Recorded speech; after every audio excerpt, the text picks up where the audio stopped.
My wife's coworker demanded a free wedding video, then dragged us to HR when I said no. I'm 29, and I shoot weddings, small events, and promo videos. My wife is 34 and works at an architecture firm. One of her coworkers, Rachel, was getting married on Saturday, September 28th. We met at the firm's barbecue a few weeks before. She walked up smiling and said, "Oh my god, you do wedding videos? You have to do mine. It'll be so nice to have someone I already know behind the camera." I said I could send my rate sheet. My prices are normal for our area. $1,800 for a full day, editing, a highlight reel, and delivery links. Travel is extra if it's out of county. I also need a small retainer and a signed contract to hold the date. She said she'd check it out and waved it off like it was easy. A week later she texted, "Wait, I thought since we're basically family through your wife's job, you'd give me a friend discount, or maybe do it as a gift." I told her, nicely, that I don't mix personal connections with free work. I've seen how messy that gets, especially with people tied to my wife's office. I said I'd be happy to work if she booked like everyone else. She left me on red. I moved on and filled my calendar. A few days later my wife came home looking tense. She said, "Heads up, Rachel's been telling people you're doing her wedding video." I was stunned. I texted Rachel and asked why she'd say that when I hadn't agreed. She replied, "I just assumed you changed your mind. I'm so stressed. I figured you'd understand." I told her clearly that I wasn't available and had already booked another couple for that date. She wrote, "Okay, but I really hope you reconsider." I said no. I set the phone down and went back to editing. The wedding day came. It was the last Saturday of September. At 7:10 a.m., my phone started ringing over and over. It was Rachel. When I picked up, she was crying and yelling. Her videographer had canceled that morning. She said she needed me to come through. I told her I had another couple counting on me and I couldn't abandon them. She called me heartless and ungrateful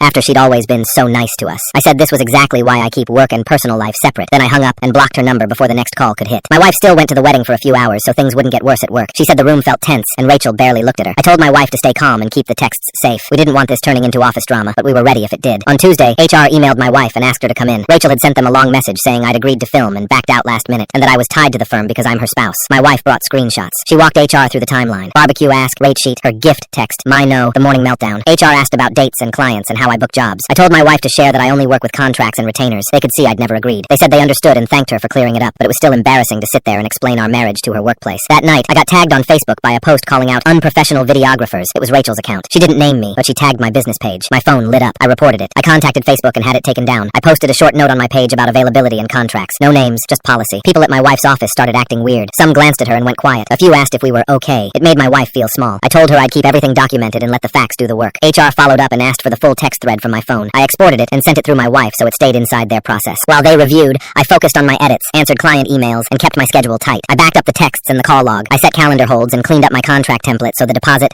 scope, and delivery terms were extra clear. I wasn't going to let a rumor ding the name I've spent years building. The review wrapped fast. This morning, Rachel emailed my wife. She wrote that she realized she'd crossed a line. She admitted she made assumptions and should never have told anyone I was filming before I agreed. She said the Facebook post was out of line. She said she had taken it down and had already told a few coworkers the truth. She apologized to my wife and to me by name in the same email. The message was short, careful, and it sounded coached, but it was an apology. My wife forwarded it to me. I read it twice. I didn't feel happy, but I felt the pressure leave my shoulders. I wrote a one-line reply through my wife. "Thanks for clearing it up." Then I archived it. My wife let out a breath I could hear through the phone. We closed the screenshots and put the file away. That was it. Now people at her office are whispering that I'm petty. Was I wrong for it?